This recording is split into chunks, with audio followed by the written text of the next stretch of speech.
Bayangkan sebuah malam yang tenang di sebuah kota kecil bernama Pripyat di wilayah Ukraina. Tahun 1986, lampu-lampu perumahan bersinar lembut, anak-anak tertidur pulas dan udara terasa sejuk. Tidak ada yang menyangka, dalam hitungan jam sejarah dunia akan berubah selamanya. Tanggal 26 April 1986, pukul 01:23 dini hari, di reaktor nomor 4 pembangkit listrik tenaga nuklir Chernobyl, sebuah uji coba keamanan dilakukan. Tujuannya sederhana, melihat apakah turbin masih bisa menghasilkan listrik meski pasokan utama terputus.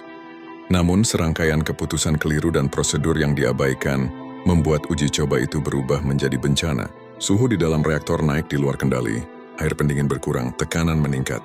Dalam sekejap 2 ledakan besar terjadi, menghancurkan atap reaktor dan melepaskan awan radiasi ke langit malam. Radiasi tidak memiliki warna, bau, atau suara, tapi ia mematikan. Pecahan grafit yang terbakar dari inti reaktor terpental ke udara. Partikel radioaktif mulai menyebar, bukan hanya di sekitar pabrik tapi juga melintasi negara-negara Eropa. Para pekerja yang berada di lokasi langsung terkena paparan dosis tinggi. Beberapa bahkan tidak menyadari seberapa serius situasinya. Api menyala biru di atas reaktor. Bukan api biasa, tapi efek dari radiasi ionisasi yang memecah udara malam. Mobil-mobil pemadam kebakaran dipanggil. Mereka datang tanpa pakaian pelindung khusus, hanya seragam standar.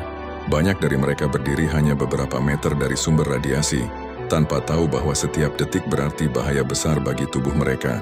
Api berhasil dipadamkan setelah beberapa jam, tapi kerusakan sudah terjadi.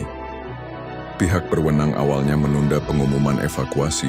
Kehidupan di Pripyat tetap berjalan normal selama hampir 36 jam setelah ledakan.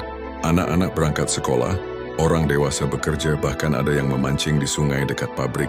Baru pada tanggal 27 April sore 1.200 bus datang untuk memindahkan hampir 50.000 penduduk. Mereka diberitahu evakuasi ini hanya sementara, mungkin beberapa hari, tapi nyatanya mereka tidak pernah kembali. Pemerintah Uni Soviet mengerahkan ratusan ribu orang, disebut likuidator, untuk membersihkan puing-puing radioaktif. Mereka bekerja dengan peralatan seadanya. Sebagian hanya memakai helm baja dan celemek timah. Helikopter dijatuhkan untuk menutup reaktor dengan campuran pasir, boron, dan timbal. Tujuannya meredam kebakaran dan menghentikan radiasi keluar. Namun meski upaya itu heroik, banyak dari para pekerja ini mengorbankan kesehatan dan bahkan nyawa mereka. Awan radioaktif dari Chernobyl tidak mengenal batas negara. Angin membawanya melintasi Belarus, Rusia, Polandia, hingga Swedia. Tingkat radiasi terdeteksi ribuan kilometer jauhnya. Bencana ini juga memicu perubahan besar pada kebijakan energi nuklir di seluruh dunia. Beberapa negara menghentikan pembangunan reaktor baru, sementara yang lain meningkatkan standar keamanan secara drastis. Hari ini, Pripyat menjadi kota hantu. Bangunan apartemen kosong, taman bermain terbengkalai, dan jam di sekolah masih menunjukkan waktu ketika semuanya berhenti. Alam mengambil alih kembali. Pepohonan tumbuh liar, binatang berkeliaran bebas, tapi bayang-bayang radiasi tetap mengintai. Chernobyl bukan hanya bencana teknologi terbesar di abad ke-20, tapi juga pengingat pahit bahwa kesalahan manusia, sekecil apapun, dapat membawa konsekuensi yang melampaui generasi. Ledakan itu tidak hanya merusak sebuah kota, ia mengguncang kepercayaan dunia pada kekuatan yang kita pikir bisa kita kendalikan. Dari malam yang tenang di Pripyat, lahirlah salah satu pelajaran termahal dalam sejarah.